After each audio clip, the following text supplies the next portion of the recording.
Welcome to the Business Output Blueprint, a module on transforming raw calculated data into professional receipts, reports, and dashboards using Python F strings. We've already learned to store data in variables and calculate results with operators, but raw Python output is not client ready. Numbers come out with too many decimal places, no dollar signs, no thousand separators, no alignment. In a professional context, that's not acceptable. This module fixes that gap. By the end of this session, you'll be able to format any number of currency, a percentage, and a large financial figure, and align output into clean, readable columns. This is the presentation layer of your Python skills. This slide shows exactly why formatting matters, the difference between code that works and output a stakeholder can actually use. On the left, raw Python output, print 192.308 gives you 192.308. Printing revenue, space plus stir of 1,250,000 gives you revenue, 250,000. Print rate plus string of 0.085 gives you rate, space 0.085. While technically correct, it's completely unprofessional. The warning labels say it all. Confuses stakeholders, lacks context, misaligned. On the right, the business standard. A dollar sign with 192.31. The revenue, 1 million, 250,000, the three zeros. Rate is 8.5%. This is clear, instantly readable, universally understood. The only difference between the left and the right is F strings. That's what this module teaches.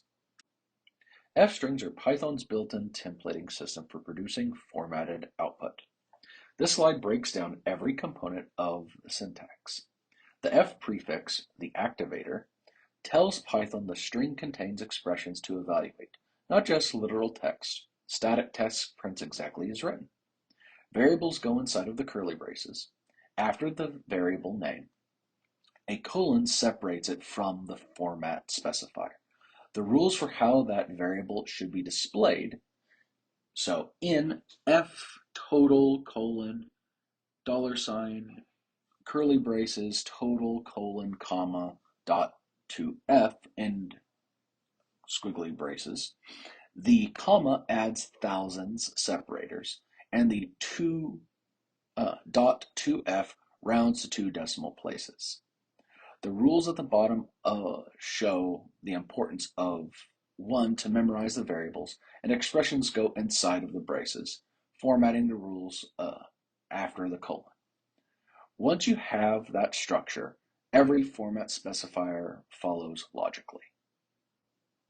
This slide makes a crucial distinction that prevents a very common misconception. Formatting changes the display, not the memory.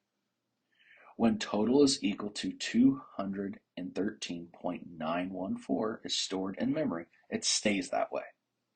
When you print it with the dot to F, the console shows $213.91, but the variable is unchanged. The underlying value is still 213.914. This matters enormously for financial calculations. If you were to round the variable itself and then continue doing math with it, you accumulate rounding errors across all transactions.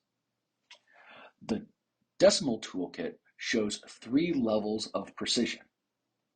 Dot to F for dollar amounts, dot 0F for whole dollar approximations, and 0.4F for precise unit costs.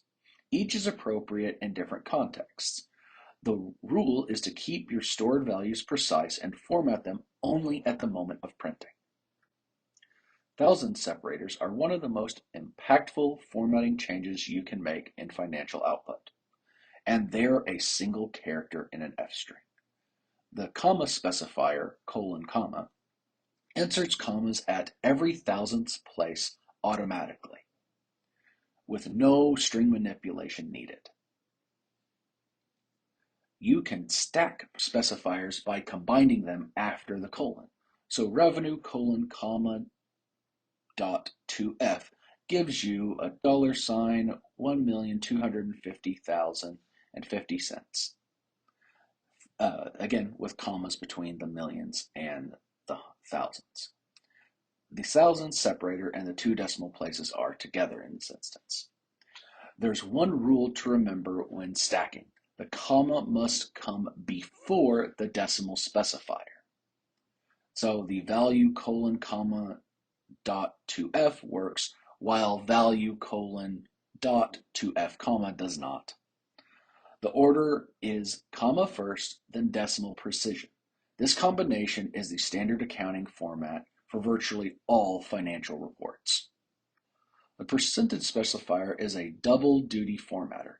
It handles both the multiplication and the symbol, so you never have to do either manually.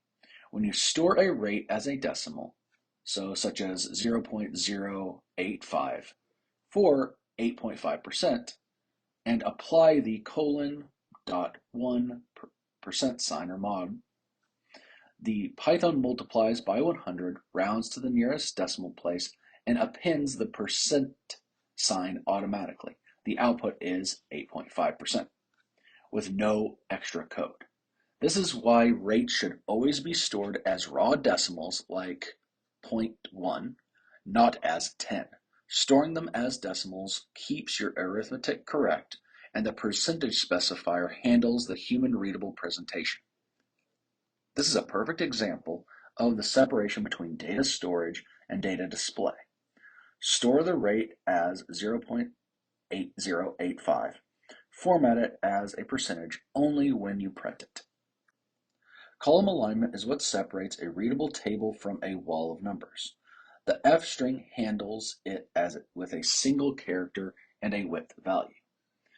The less than sign left aligns within the specified width. So F string curly braces name colon less than 20 gives you Elena Vasquez padded to 20 characters. The greater than sign right aligns. So this right aligns the number in a 10-character field, which is standard for financial columns. The caret, which is the upper-looking arrow, okay, centers within the width.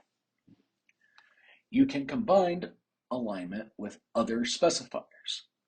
So greater than 10.2F means right aligned in a 10-character field with two decimal places. This is essential for generating console tables, email reports, or any output that values in a column need to line up vertically. Without alignment, columns shift based on value length and become unreadable. This slide shows all the formatting tools combined into a complete professional receipt. The synthesis of everything covered in this module. The receipt on the left shows the target output. Item names left aligned, prices right aligned with two decimal places, a separator line, a tax rate as a percentage, and a formatted total. The code on the right uses F string curly braces title colon caret 20 to center the header. The F string curly braces item underscore less than 15 with price colon greater than 6.2F for alignment of item price rows. The dash multiplied by 22 to generate the separators, and the colon 0.1% for the tax rate. Walk through each line and match it to what appears on the receipt. This is professional grade output produced entirely with the F-string syntax you've learned in this session. Your own business scripts should produce output that looks exactly like this. This cheat sheet is your complete reference for F-string format specifiers. The one table worth bookmarking. Decimals use colon.2F, rounds exactly two decimal places, the standard for currency. while whole numbers use the :0f, rounds to the nearest dollar. Large numbers use colon, comma, adds thousand separators. Combination stack. So colon, comma, .2f gives you a full account format. Rates use the :0.1%, multiplies by 100 and appends the percent sign, left aligned. Uses the less than sign within. Right uses the greater than sign. Center uses the caret. Every format specifier you'll need in a business context is on this table. When in doubt, come back to this reference, and the pattern is always the same. Variable name, colon, with the specifier code. Once the pattern clicks, you can combine and adapt these freely. The closing principle of this module is a rule that will serve you throughout your entire career as a developer. Keep your data raw and format it only at the moment of display. Store rates as decimals, like 0.1, not as 10. Store money as raw floats, such as 192.308, not rounded strings. Let f-strings handle the presentation layer at the exact moment you call print. This separation keeps your calculations precise and output clean. Next up is business logic. If, elif, and else. Now that your output is formatted and you need the decision-making layer that determines what gets calculated and printed in the first place. Conditionals are how you encode business rules, apply the discount only if the customer qualifies. Flag the order only if the total exceeds the threshold, and that's what comes next.